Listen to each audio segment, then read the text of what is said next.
یا ایها الذین آمنوا اذ ایمان خوندانو شهادت بینکم وسی جوړول د من تاسو اذا حضر چکل نزدیش احدکم الموت تاسو کس یو کس تاسو کیو کس مرګ دا حين الوصیه په وخت د وصیت کول کې اثنان دو تنوی ذوا عدل منکم انصاف والا استاسنا او آخران من غیرکم یا نور دو تن سوا د استاسنا ان انتم ضربتم کتاسو سفر کوي فی الارض پسمکه کی فاصابتکم پسور سیگی تاسو ته مصیبت الموت مصیبت د مرګ تحبسونهما اساروی بدی دوان لرا من بعد الصلاه رستو د مانزه د مازیګرنا فیقسمان بالله نو قسم بکوي دا دوان په الله ان ارتبتم کشک وستاسو لا نشتری به دی بوي چې نه خلو مونږه پدې سره ثمنن سعيوز ولو کان ذا قربا اگر چې وی دوی خپلوان ولا نکتم او نه پټو مونږه شهادت الله شهادت د الله تعالی ان یقینا مونږه اذن په دغه وخت لمن الاثمین مونږ بخامخا ګناهګار یو. سورۃ المائده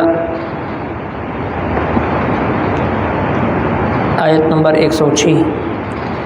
أعوذ بالله من الشيطان الرجيم. بسم الله الرحمن الرحيم. يا أيها الذين آمنوا شهادة بينكم إذا حضر أحدكم الموت حين الوصية اثنان ذوى عدل منكم أو آخران من غيركم إن أنتم ضربتم في الأرض فأصابتكم مصيبة الموت تحبسونهما من بعد الصلاة فيقسمان بالله إن ارتبتم لا نشتري به ثمنا ولو كان ذا قربى ولا نكتم شهادة الله إنا إذا لمن الآثمين. صدق الله العظيم.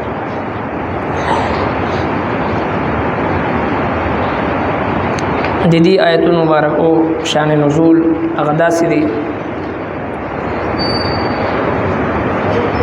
چې د قبیله بني سهم یو مسلمان د تجارت په سلسله کې ملک شام ته لاړو او په دغه سفر کې د سره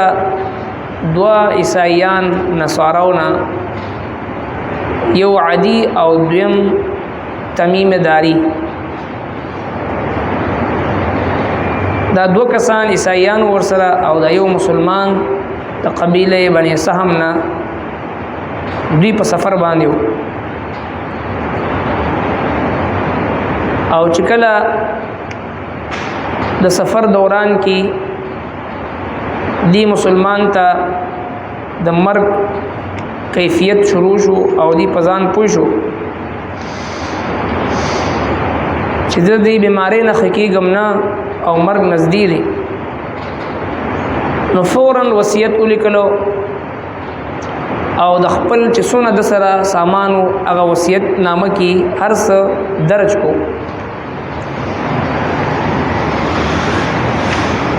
او د سره د یو سرو زرو یو کټوره وا ایم پکې ولیکلو او دغه وصیت نامه بیا په پټ باندې په دې سامان کې دننه کې خلو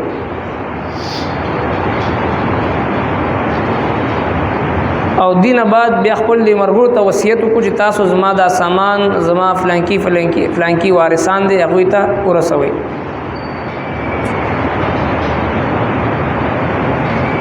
نو بیا دی وفات شو او هغه چې کله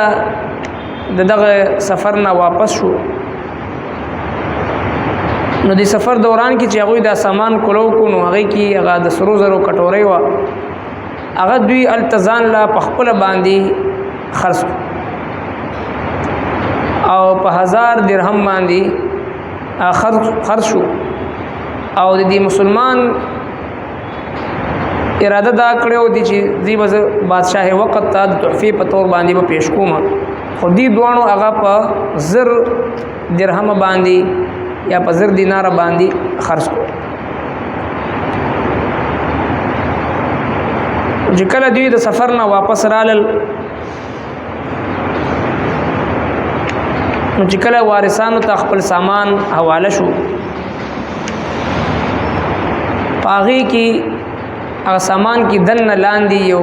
فهرست پروتو چې پاغي کې د هر څه تفصیل د سامان د هغه وصیت نامه کې لیکل شو وارثانو هغه فهرست رواغشتو او سامان یو کتو نو چوکتو نور سامان پورو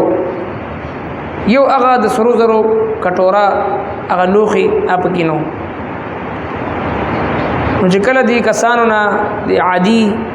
او دغه سي تمیم داری دوی نه تاسو کو نو دوی قسم تیر کو چې مونږه دینه خبر نه یو مونږ نه داغشت د نبی علیہ الصلوۃ والسلام په حضور باندې په حضور کې پیښ شو او قسم یو کړ چې مونږه د دینه خبر نه یو او دوی قسم تیر کو ځان فارغ کو لاړل چې کله دی ورسو دا دغه وکتو یو څو میاشتې بعد وکتو چې دغه کټورې د مدینه منورې په بازار کې خاص شو نو دوی هغه کس چا سره چې دا برآمد شو هغه نه تاسو کو نو هغه د دې دوه نوم واغشتو پدې کې حضرت تمیم داری رضی الله عنه مسلمان شو دی راوړو خپل هغه 1500 چې کم هغه تر رسیدل او هغه دغه ورثو ته حواله کو نو پاتې شو ابل تاجر چونکه د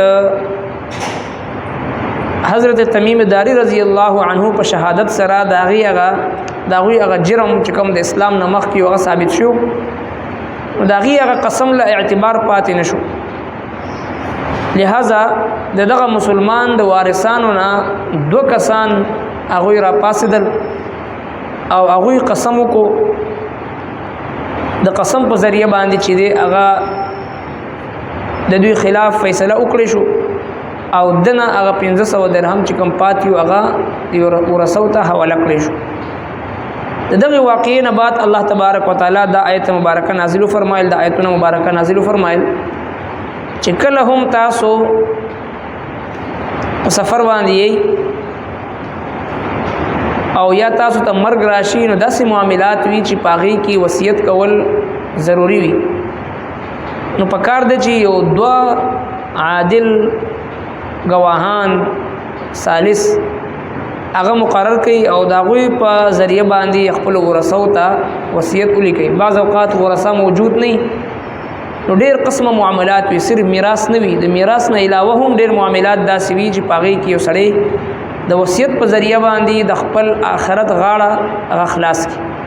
بعض اوقات یو کسره مال او دولت موجود وي او وارثان په موقع باندې موجود نه نو بعینه هغه مال چې د ورثو ته ونرسي منځ کې چې د خرد برد وشي منځ کې چې د غبن وشي زیاتې وشي نو ورثو ته خپل مال په صحیح طریقې سره ملو نشي پاتې شو د ورثو د پاره وصیت کول دانشته دی ابتداء دا فرض چې وسړی قران کریم کی آیت راغلی والذین یتوفون منکم ويذرون ازواجا وصیه لازواجهم دا حکم چې تاسو وصیت خامخا کوي بیا قران کریم په خپل باندې د میراث تقسیم فرمایل یوصیکم الله فی اولادکم للذکر مثل حظ الانثیین په سورہ نساء کی مکمل تفصیل سره الله تبارک وتعالى د هر وارث حق متعین فرمایل چې یو سړی وفات شي نو خود به خود داغه چې سونه مالیت دی داغه په ورثو کې په خپل باندې تقسیم شي قران کریم تقسیم کړی دی بیا وصیت ته ضرورت نشته دی البته یو سړی سره مال حال هغه زیات وي د قرضې ادا کولو نه بعد او د ورثو ته حق رسیدو نه بعد د سره مال دونه ای نو په درېمه حصہ کې چې د دې وصیت بیا هم کول شي البته دغه وصیت کې هم دا کتل شي چې آیا د ورثو حق چې دغه سلب کړي خو نه دی ناجایز وصیت خو نه دی کړي د ورثو د حق نه د محروم کولو کوشش خو نه دی کړي د هر څه کتلو نه بعد د مال درېمه حصے نه د وصیت چې دی هغه ورثه پوره کوي نو الله تبارک وتعالى دغه هدایت بیا بیان فرمایل دغه واقعې نه بعد یا ایها الذین آمنوا اے د ایمان خاوندانو اذا شهادت بینکم وسی جوړول د منځ تاسو اذا حضر چې کله نزدیشي احدکم یو کس تاسو نه موت مرګ ته تاسو نه یو کس چې کله مرګ ته نږدې شي علامات شروع شي پزان پوه شي نو بیا په کار د چې دی وصی جوړ کی ځان د پاره حين الوصیت په وخت د وصیت کولو کې اثنانی دو تنا ذوا عدل منکم انصاف والا استاسنا داسې کسانو چې خائن نوي هغه امانتدار وي او آخرانی یا نور دو تنا مسلمان عادل منصف نه نو مجبورن به ته غیر مسلم نه تبه چې دی هغه واسی مقرره او آخران یا نور دو تنا من غیرکم سوا د تاسو نه سوا د مسلمانانو نه ان انتم ضربتم او که تاسو سفر کوئ فی الارض پزمکه کی فاصابتکم مصیبت الموت پس ورسی تاسو ته مصیبت د مرګ تحبسونهما نو اساروی به تاسو دوی لرا من بعد الصلاه رستو د مانزو د مازیګر نه یا د هر منځنه چې دا دوه گواهان به ایثار کوي او دوی ته به قسم ورکوي فیقسمان بالله فیقسمان نو قسم به ورکوي د دوانو ته قسم به کوي دا دوانه بالله په الله ان ارتبتم کشک استاسو نو قسم به بسیس باندې کوي لا نشتری به چې نه اخلو مونږه پدی سره سعوز ولو کان ذا قربا اگر چې وی خپلوان اگر چې نزدې رشتہ دار ولې نه او د معاملات او د صفای د پاره باغوي قسم تیری ولا نكتم شهادت الله او نه پټو مونږه شهادت د الله تعالی ان یقینا مونږه اذن په دغه وخت لمن الاثمين خامخابا د ګناهګارو نه یو دی به قسم تیری چې مونږه د الله جل شانه د پاره چې کوم شهادت په مونږ واجب دی لازم دی هغه شهادت مونږ ورکو